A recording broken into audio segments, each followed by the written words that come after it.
everybody, and thank you, Leslie, and the team for inviting me here and getting this big, nice bunch of people together. My name is Marten Kaevats. I'm the National Digital Advisor of Estonia. This means that I support the Estonian Prime Minister on matters of information society and innovation. It is a kind of an in-house visionary position for the Estonia. You can call Chief Innovation Officer, if you like. I'm basically responsible for building all kinds of new technologies, bringing them into the public sector and implementing them before mass implementation. So I make the early adoption, the early frameworks so that governments would be ready. These 40 minutes, I tried to explain the really basics, the initial conditions necessary for building a digital society. Few of those things are very simple, but bear with me because these are very critical for actually building a digital society. If anybody is interested, then in the e-governance forum, I will go into more depth into cutting-edge e-governance, what is happening around artificial intelligence, blockchains, and things like that. So first, to start it off, I have to explain a little bit about Estonia as well, because here in Chile, I don't know if you know where Estonia is located. Probably not. It's a very small country in North Europe. We're about 1.3 million people. So this makes it quite small. In terms of transformations and change, the size actually helps because we can be much more agile than bigger countries. And what has happened is that we have kind of become the model for testing out new technologies, because basically you can do it fast and the capital costs of making it happen are smaller. So a little bit about the history and the background, and then to the basics of the digital society. Estonia is small. It's in the north. Usually it's not as good weather as here. This has evolved Estonia to have a kind of inventor's mindset, because maybe you know this series Game of Thrones from the US, that there's a saying, winter is coming. And when winter is coming, then you need to start gathering food and firewood, because you need to heat the room up and you need to eat something. Estonia is a lot like that, because when winter is coming, you need to do those things, but those two things need planning. Okay, food you can grow yourself. You do some agriculture. Firewood, this is heavy. You need to get your friend involved. So you build a community of people that help each other out. And this has been encoded into our DNA from very, very ground up. And if we go more into the technical domain and into the digital, there have been several different things which have come out of this climate. This is latitude 59. The winters are harsh there. It's dark. Probably when you go south of Chile, it's something similar. For example, during Soviet times, there was a software powerhouse in Estonia called Cybernetics Institute. And this was a software house that developed smart protocols for satellites. Satellites have to be resilient. If anything happens in space, it needs to kind of work out, signal must come through. These are fundamentally decentralized systems. And this has actually provided Estonia unique engineering competencies to actually build a digital society. So this kind of inventor's mindset has always been there, and it has helped. And also working together to solve problems. These are very fundamental cultural changes. So if there's anything you take home from my talk today, and from Estonia's experience of building a digital society throughout 25 years, is that building a digital society has got very little to do with technology. and everything to do with the mindset and culture of people. So I will explain some technical gadgetry, but still it's about building a resilient culture where people actually know what they're responsible for. And this is something that you cannot encode. This is something you cannot write on paper. This is something that comes from the culture, and you need time to build this. So another very important moment in Estonia was 1991. Estonia was part of the Soviet Union. We regained our independence. We were a really poor country. It was very devastating times. But we at that time had smart governance. We basically decided to skip all of the legacy technologies. Like, for example, I have never used a fax machine in my life. When I hear that the US Army uses fax machines as their main tools of communication, I start to laugh because this is absurd, this is not secure, and so forth. I have never seen a like checkbook. Why? We were one of the first countries that went on digital banking since 1992. From that time, everything has been online. So we skipped some of those. The main incentive for Estonia to build a digital society was not because it's expensive, rather because it's cheap. Because in a country, currently we have a taxpayers pool about 618,000 people. That's not much. The rest are children and senior citizens. Maintaining a country is really, really hard. It's not actually economically feasible. So we had a very strong incentive to do governance effectively and efficiently. The thing that annoys me today is that a lot of e-governance talk is about, and also here, and I'm not criticizing, it's about digital transformation. In Estonia, although we brand ourselves as digital government and e-governance and whatnot, it's not about digital, it's about governance, society, and everything, because the fundamental changes to making this happen are cultural. So, going to the basic technical details, I've heard that also here you do have an identity number. ID number is very, very important to do that. For example, my ID number is 3850715 up like this. It's like my digital name. This is not like a social security number in US, which is really absurd. I can display this, nothing will happen, it's like my name, but you need to have that to make it happen. I've heard that in Chile you have also this kind of number, but it doesn't not work with digital services. Second critical component for building a digital society is having a secure digital ID or eID. This is something you need to have. You need to identify the person you're communicating with, even if you don't see him or her. What is also critical about digital identity is that in Estonia, basically it works really easy. You have two PIN codes. One is 4-digit PIN code, the other one is 5. With the 4-digit PIN code, the government or the private company knows who you are. And with the 5-digit PIN code, you can digitally sign documents. And this digital signature is equal to the paper one. This is a very critical moment in the initial conditions. The digital signature is equal to the paper one. That basically enables us to do e-governance.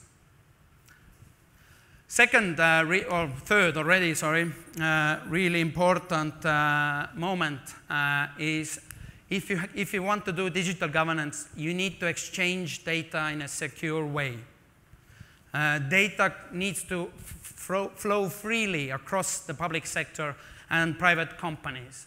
For this, we use a technology called the X-Road. X-Road is a data exchange layer that changes information in a secure and private way. That's the most simple way. But it's also critical for me to explain the architecture of the X-Road, because as I mentioned earlier before about Cybernetica, X-Road is a decentralized system. So if you want to build a digital society in Chile, in Ecuador, in Colombia, wherever, please do not put all your eggs in one basket. That is the biggest mistake you could make, because we are living in turbulent times, and decentralized systems by design are resilient, more resilient than centralized systems. So, as an example of the X-Road is that currently we have roughly about 246 different servers connected across the field.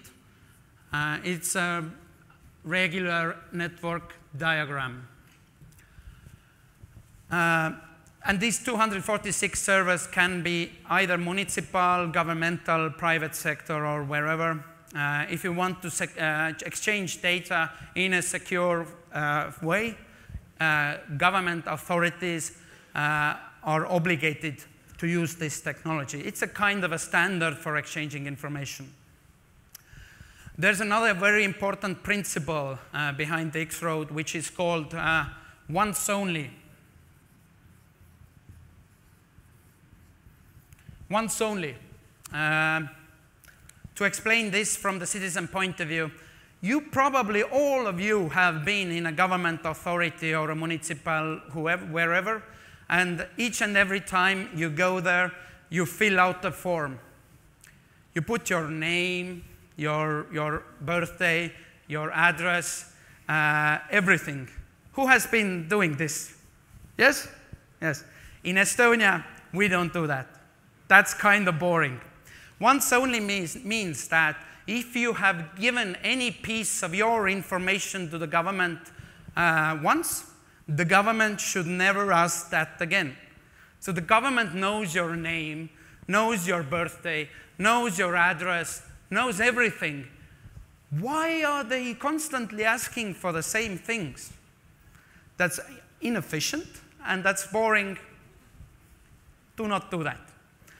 There's another side to once only which relates to cybersecurity, because you need to have strong cyber competencies if you want to build a digital society. Cybersecurity is like enabling actually the digital society to happen. And once only means from a cyber security point of view, and from also, like it means that the data is always stored where it's generated in. To explain this, it's actually quite easy, is that let's say that this is a traffic registry. Traffic register is globally all alike. Traffic register in Estonia knows actually only 3 things. The traffic register knows my identity number. That's the only thing it knows. Then it knows that I personally have a B category driver's license and I own this kind of a vehicle. That is important because the traffic registry does not know my name, does not know my birthday, does not know my address, nor does traffic registry know my health data or all of the rest. What is really, really important is that whenever I make a request, I apply for something, I basically go online and there's a kind of a document type of a thing I have to fill out. Then all of this data is pulled together in real time.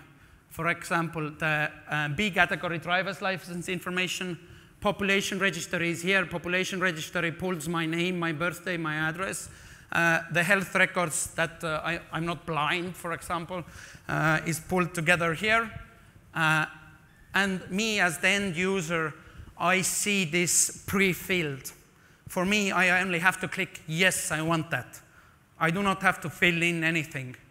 Thus, I can do it in 20 seconds. And from the cybersecurity point of view, resilient systems if anything happens to one of those 246 servers, if I'm a really bad guy and I want to hack Estonia, I have to simultaneously hack all of those servers within a microsecond. And that is kind of difficult because all of those different systems come with different architectures, different security protocols, and so forth. If I'm able to hack those in 1 microsecond, well, it seems as difficult. So this is the very foundation and the backbone of a digital society. You need to be able to exchange information.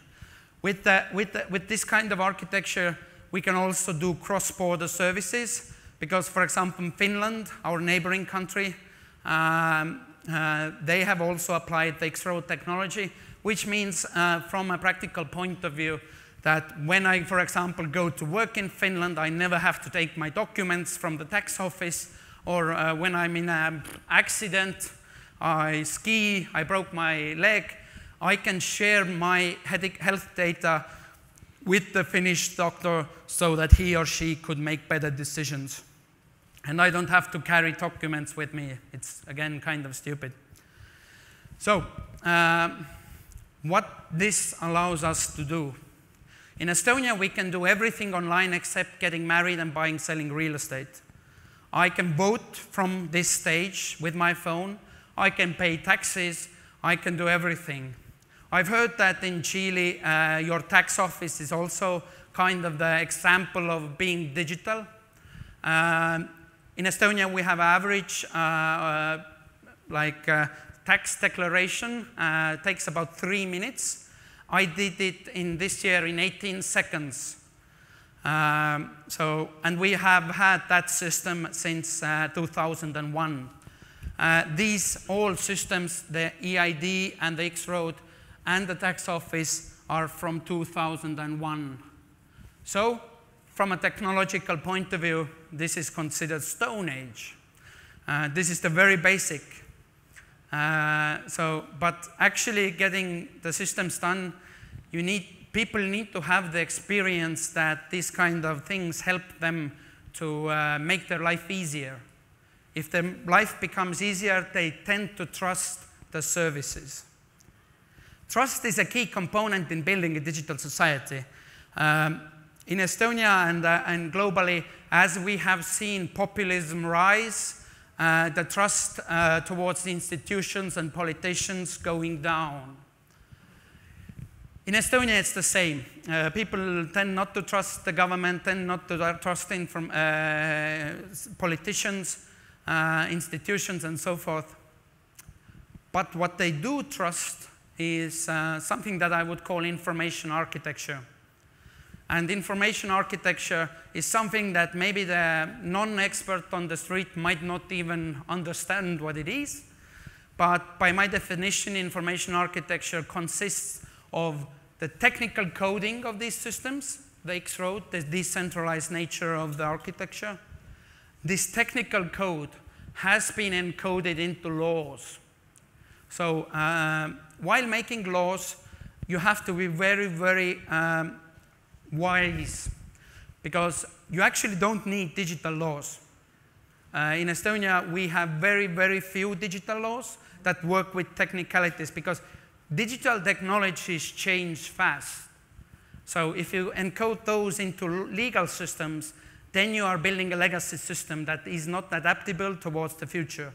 You need to build it in a resilient way, so please don't put any technical numbers into systems, because it doesn't work like that. So this is the very basics.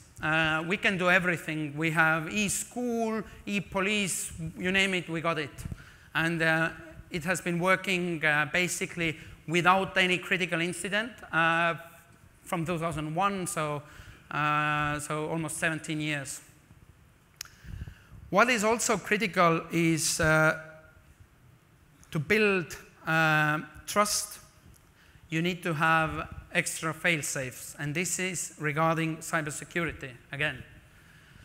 In 2007, we had first global statewide cyber attacks originated from our neighboring country, Russia. This was a time when Estonia is a member of EU and NATO, and the Estonian guys were constantly telling the NATO generals that, hey, we need to work on cybersecurity. And those guys were thinking, hey, we need bigger tanks and airplanes and cannons. So they were not taking this idea seriously. After 2007, when we had the statewide cyber attacks, the NATO generals came creeping and saying, hey, we want that as well. And now we have the NATO Cyber Defense Center located in Estonia. So we are working together to make all of NATO cybersecurity better. At that time, the Estonians were thinking that, hey, we are actually not that afraid of attacks coming from outside. We should more be worrying about the insider threat.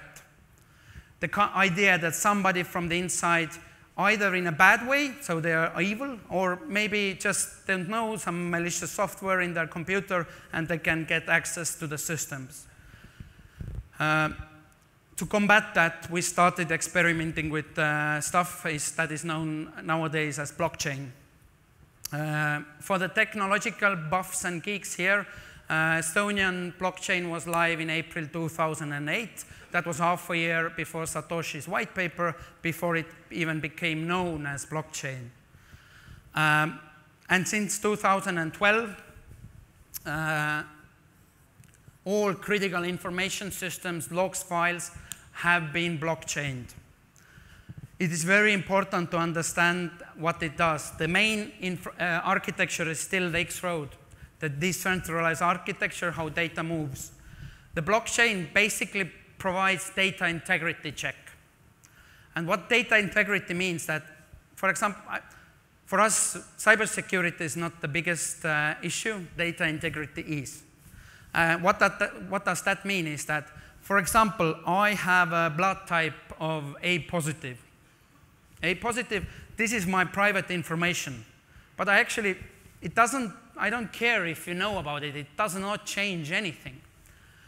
But if anybody changes this blood type in a governmental database, and if I'm in an accident, then it's a problem, because the ambulance comes, brought wrong blood into me, I die. That is a problem. And that is what we think about what data integrity is. What the blockchain does since 2012 is it checks the integrity of all log files, which means basically that it ledgers who did what and when. That's all. Very simple thing.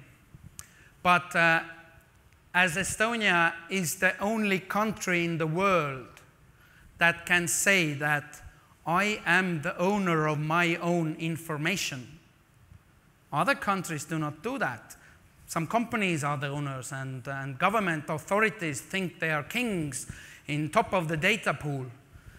That is not resilient. If you want to build a digital society based on values, you need to be the owner of your own information.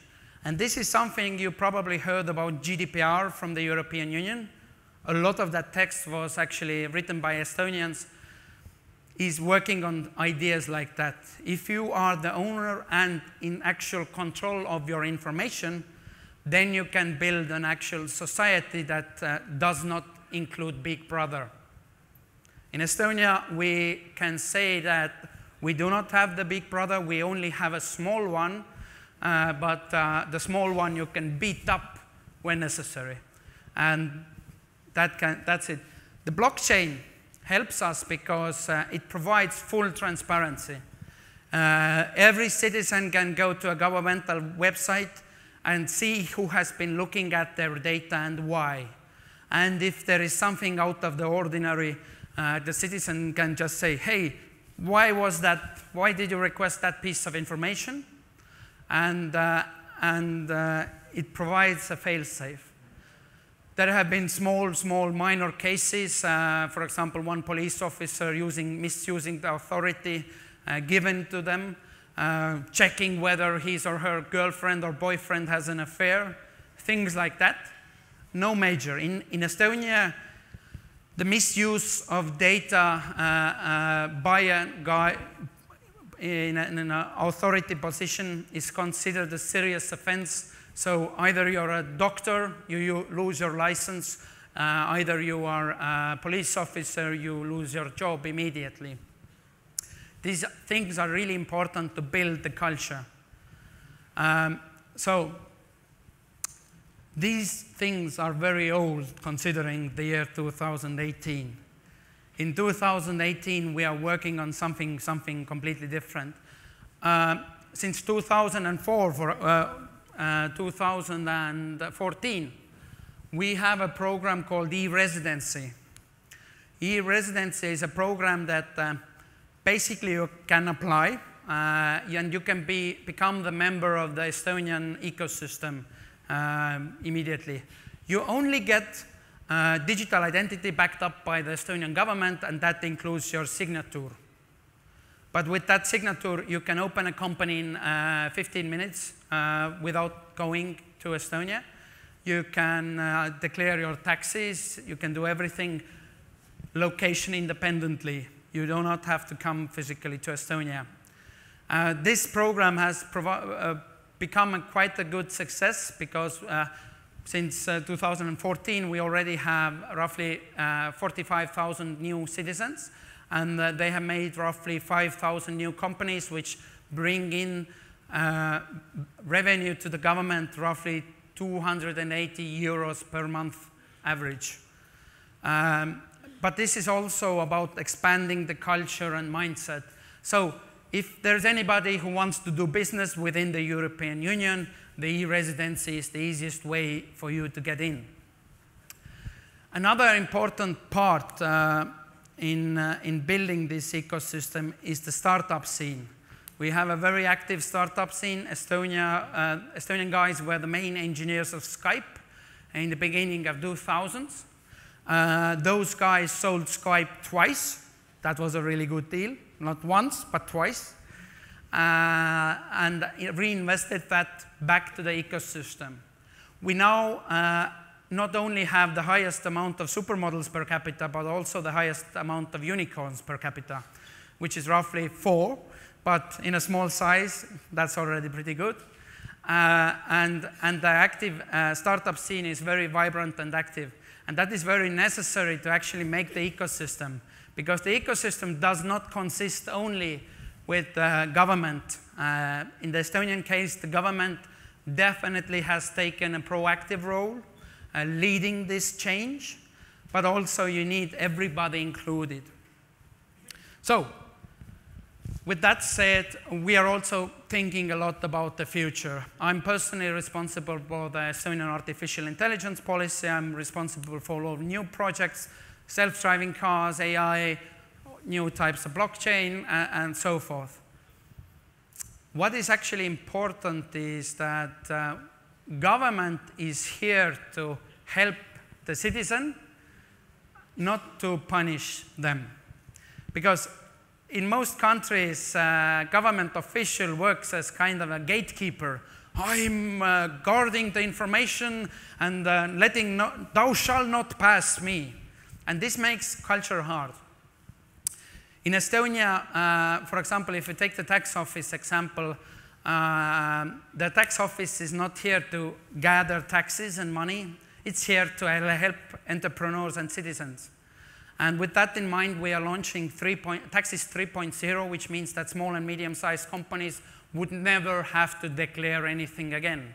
Everything will be done automatically. Like the VAT tax, you need to declare every month how much you sold, how much you bought. That will be all automatic. So that small and medium-sized companies could actually work on their core ideas and businesses. There is loads of different examples, and I will bring out one. We are the only country in the world who is working on legalizing AI. And legalizing AI is something like a slogan. We actually are working on a law to give algorithms a separate legal entity status.